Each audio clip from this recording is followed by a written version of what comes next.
ازيكم يلا بقى نعمل غدوه حلوه النهارده. هنعمل شويه كبده اسكندراني على حق كده.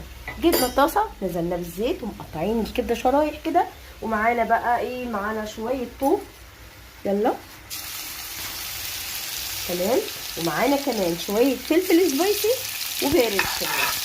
تمام، يلا بقى نحط شويه كزبره ناشفه، شويه كمون، شويه شطه، شويه توم باودر.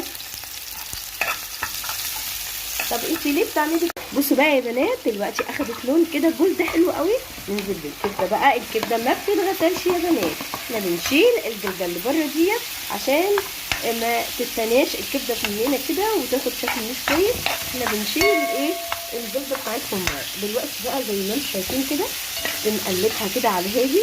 مش هحط الملح دلوقتي. تمام، معانا هنا شويه بقى انا عاملاهم سبايسي كده. بصوا بقى، احط منهم شويه كده ما شاء الله، وانزل بقى بشويه الفلفل اهو. ده بقى الصوص اللي بيخلي الكبده على حق.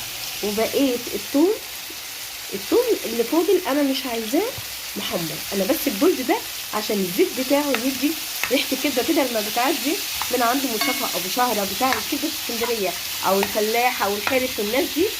ده بقى اللي بيخليك تشيلي الكبده. ننزل بشويه بقى الكزبره والكمون، الكمون والكزبره روح الكبده، وشويه الثوم باودر وشويه الشطه الحمراء. وعايزه اقول لكم ان انا جايبه كمان شطه قرون عشان تبقى شطه صريحه. بصي عشان تبقى على حق. عندي الناس اللي بتحب الحراق قوي قوي قوي قوي. يلا بقى كمان الزيت، هو روح الكبده شويه زيت. ايوه كده، الريحه ابتدت تطلع يا بنات. يلا بقى نجيب الليمونه كده نعصرها. بصوا انا بعصرها الاول في المعلقه كده كلها عشان اوزعها.